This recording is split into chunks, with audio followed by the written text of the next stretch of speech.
നിൽക്കുന്നത് വളരെ പ്രശസ്തമായ കുരിപ്പുഴ സെയിൻറ്റ് ജോസഫ്സ് ദേവാലയത്തിന് മുന്നിലാണ്. അപ്പോൾ ഇവിടെ മാർച്ച് മാസത്തിൽ വളരെ വലിയ ആഘോഷമാണ് സെയിൻറ്റ് ജോസഫ്സിൻ്റെ ആഘോഷം. ഇപ്പം ഇവിടുത്തെ ഒരു സ്പെഷ്യൽ കാര്യം നേർച്ച കാണിച്ചു തരാം. ഉദിഷ്ട കാര്യസാധ്യത്തിന് വേണ്ടിയിട്ട് എടുക്കുന്ന വിളക്ക് നേർച്ച എന്ന് പറയും.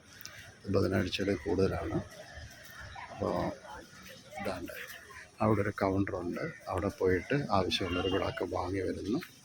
വിളക്ക് വാങ്ങി വന്നിട്ട് ഈ രൂപത്തിന്, അതായത് തിരുകുടുംബത്തിൻ്റെ രൂപമാണ്, ഔസേപ്പിതാവും മാതാവുമായിട്ട് ഉണ്ണിയായിട്ട് ഈജിപ്തിലേക്ക് പോവുകയാണ്. അതാണ് അത് കാണിക്കുന്നത്. ആ രൂപം ഞാൻ കുറച്ചുകൂടെ സൂം ചെയ്ത് കാണിക്കാം. ഇത് ഉദിഷ്ട കാര്യത്തിനായിട്ടുള്ള സ്മരണയ്ക്കായിട്ടാണ് അവർ ഈ വിളക്കുമായിട്ട്, ആണ് പെണ്ണ് ജാതി മതം ഒന്നും വ്യത്യാസമൊന്നുമില്ല, ഏവരും ചെയ്യുന്നതാണ്. അപ്പോൾ ഇത് 3 ചുറ്റ് ആദ്യം വന്ന് രൂപത്തിന് മുമ്പിൽ പ്രാർത്ഥിക്കുന്നു. അതിനുശേഷം ഇറങ്ങി 3 ചുറ്റ് വയ്ക്കുന്നു. എന്നിട്ട് കത്തിച്ച ലിറ്റഡ് ക്യാൻഡിൽ, വെളിച്ചം ഉള്ള പ്രകാശമാണ്. സത്യപ്രകാശമേ എന്നാണല്ലോ നമ്മൾ ഈ ദൈവത്തെക്കുറിച്ച് പറയുന്നത്. സത്യദൈവമാണിത്.